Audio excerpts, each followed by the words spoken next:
सबसे पहली बात यह है कि अगर कोई तरंग आ रही है और इसके सामने कोई ऐसा पदार्थ पड़ जाए जो इसे आर पार ना जाने दे, आर पार, तो इसे ये लौट जाएगी और लौटने की घटना को हम कहते हैं परावर्तन। क्या कहते हैं? अरे क्लियर है? चलिए, रिफ्लेक्शन कहते हैं। अब जरा सुन लीजिएगा ध्यान से। यहां पर ध्वनि है और यहां पर हम लेके चल रहे हैं प्रकाश। देखो बेटा, हम कोर्स के अनुसार नहीं पढ़ाएंगे, हम पढ़ाएंगे घटनाओं के अनुसार कि जो हम आपको बता सकें। ध्वनि में क्या होता है, ध्वनि की एक विशेषता है कि ध्वनि तीनों माध्यम में ट्रेवल कर सकती है। अतः जब ध्वनि की कोई तरंग आती है तो चाहे आप यहां लोहा रख दो, चाहे आप दुनिया की कोई चीज रख दो, बस वो मीडियम होना चाहिए। अगर यहां पर कोई माध्यम है तो तीन घटनाएं होंगी। ध्वनि आर पार निकल ही जाएगी।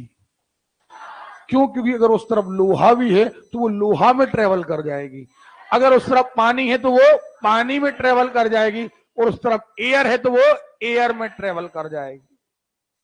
है ना? लेकिन प्रकाश के साथ ऐसा नहीं है। प्रकाश तभी आर पार, प्रकाश को मीडियम से लेना देना नहीं है, लेकिन प्रकाश को पारदर्शी और अपारदर्शी से लेना देना है। नहीं आ रही बात समझ में? अगर आप यहां ध्वनि के आगे कागज लगा दो, पर्दा लगा दो, तो पर्दा ध्वनि को रोक नहीं पाएगा, लेकिन प्रकाश को रोक पाएगा। नहीं आ रही बात समझ में?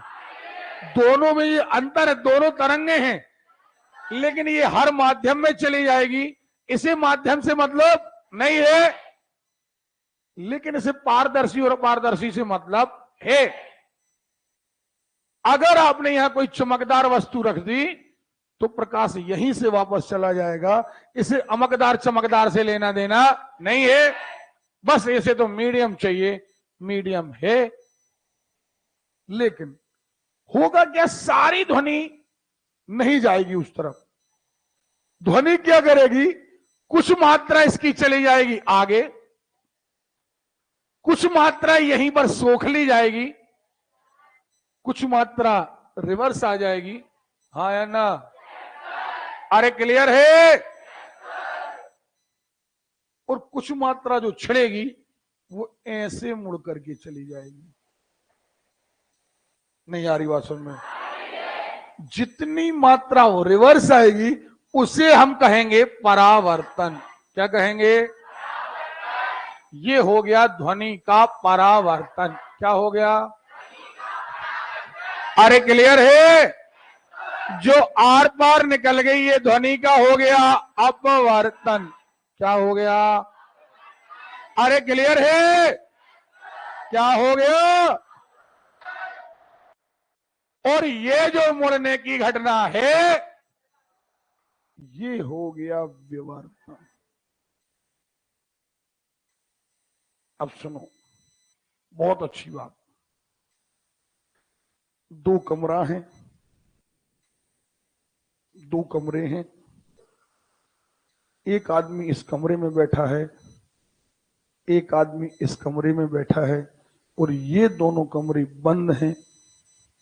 यहां पर मात्र एक दरवाजा है, यहां पर मात्र एक दरवाजा है। यहां पर दो आदमी आपस में फुसफुसा रहे हैं, है ना? ये आदमी सुनता है, क्या कह रहे हैं, उसे सुनाई देता है। इसीलिए कहा जाता है दीवारों के भी कान। नहीं कहा जाता है? एक्चुअली हुआ क्या है, हुआ ये है कि ये ध्वनि ऐसे मुड़ करके यहां चली गई, ना अपवर्तन हुआ ना परावर्तन हुआ, एक्चुअली हुआ विवर्तन। लेकिन दिखाई कब देता है? दिखाई देता है जब प्रकाश की किरणें हमारी आंख तक पहुंचती। प्रकाश की किरणों में इस हद तक विवर्तन नहीं पाया जाता। नहीं आ रही बात समझ में? इतना ज्यादा विवर्तन प्रकाश की किरणों में, यहां की लाइट थोड़ी बहुत यहां पहुंच जाएगी।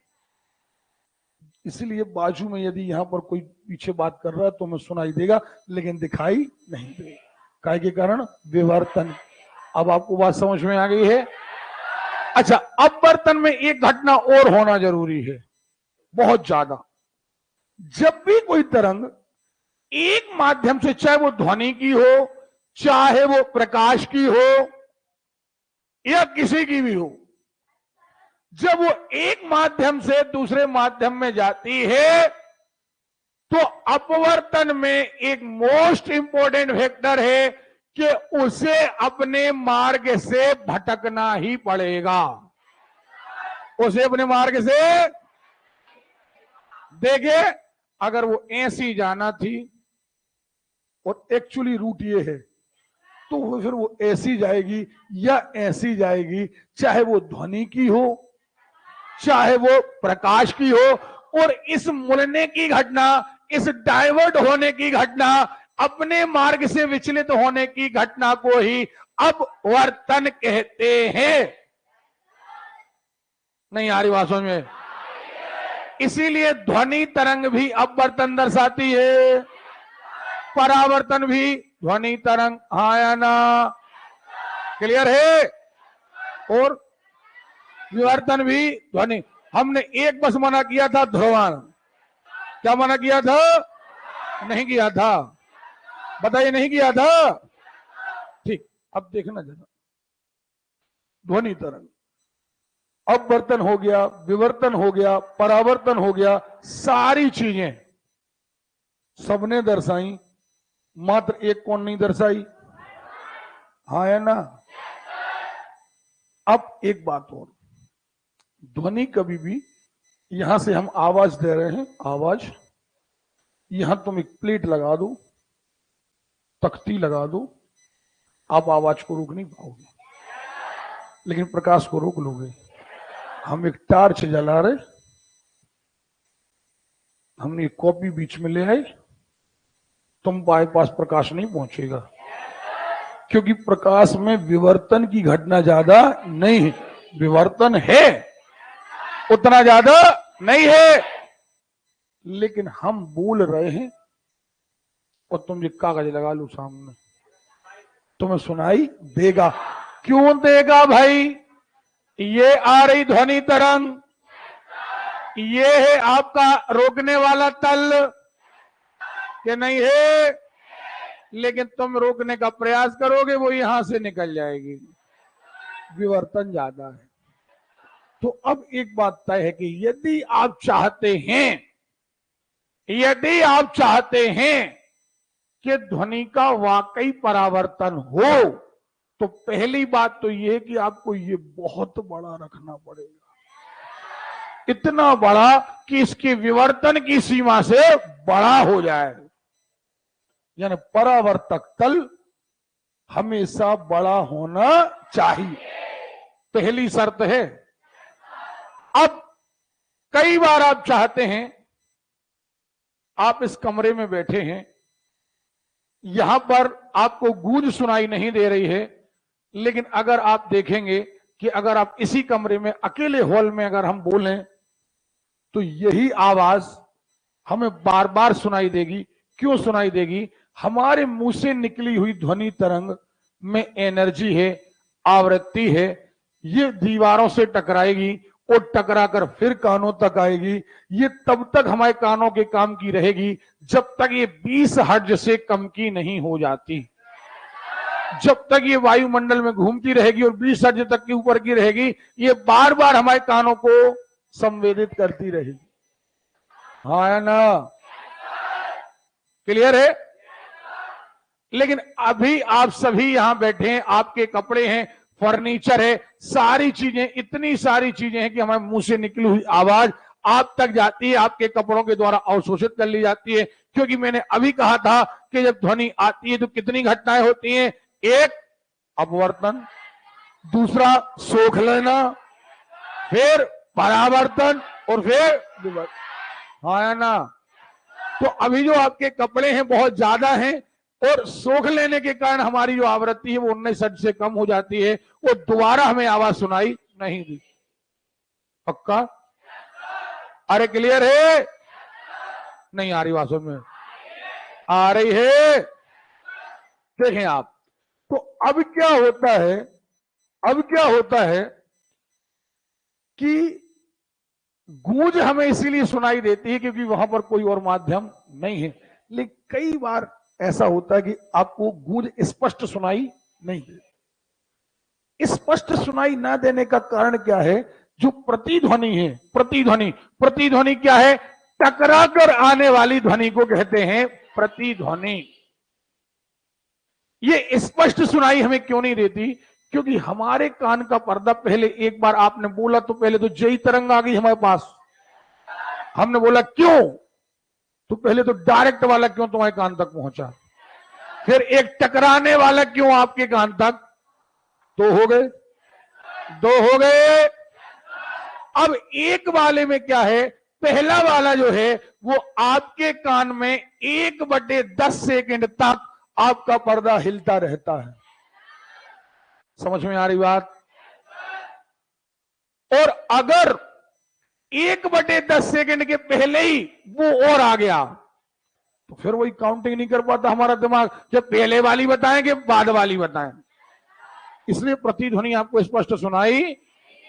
और अगर ये टाइम बढ़ जाए कि पहली वाली खत्म हो जाए फिर तुम आओ, तो हम पहली वाली बता चुके, तुम आओगे तुम्हारा भी बता देंगे। नहीं आ रही बात में? इसलिए कहा जाता है कि हमारे कान और परावर्तक तल जितने दूर होंगे उतनी अच्छी प्रतिध्वनि सुनाई देगी। और ये कम से कम 17 मीटर दूर होना, कम से कम 17 मीटर दूर होना चाहिए ताकि हम स्पष्ट प्रतिध्वनि सुन पाए। नहीं आ रही बात समझ में? आ रही है कि नहीं आ रही है? पक्का? कोई डाउट?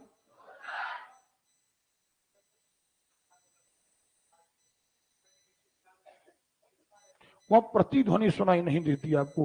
प्रतिध्वनि का मतलब ही है कि आपकी किसी चीज से टकरा करके वापस आना। वहां पर आपको सुनाई देता है अनुरणन, और अनुरणन का मीनिंग है कि वहां पर आप ऊंचाई पर खड़े हैं, उतनी ऊंचाई पर आपने आवाज छोड़ी है, और इतनी ऊंचाई पर आवाज सोखने वाला कोई नहीं। ये आप पहाड़ी पर खड़े हैं, यहाँ एक खाई है, यहां पर आप खड़े हैं, ये आपने आवाज बोली, ये आवाज आपके चारों तरफ छा गई, अब इसे सूखने वाला कोई नहीं है। जब तक ये 19 हर्ट्ज से कम की नहीं हो जाएगी तब तक ये आपको बार बार सुनाई देती रहेगी। जैसे ये 19 हर्ट्ज से कम की होगी आपको सुनाई देना बंद हो जाएगा। नहीं आ रही बात सुनो? लेकिन आप इसे प्रतिध्वनि नहीं कहेंगे, आप इसे आप प्रतिध्वनि नहीं कहेंगे, इसे कहेंगे गूंज। सुन रहे हो? प्रतिध्वनि के लिए टकरा कर आना जरूरी है। क्लियर? राहुल, तुम भी शर्मा क्लासेस ज्वाइन करो और अपने पिता का सपना पूरा करो। शर्मा क्लासेस।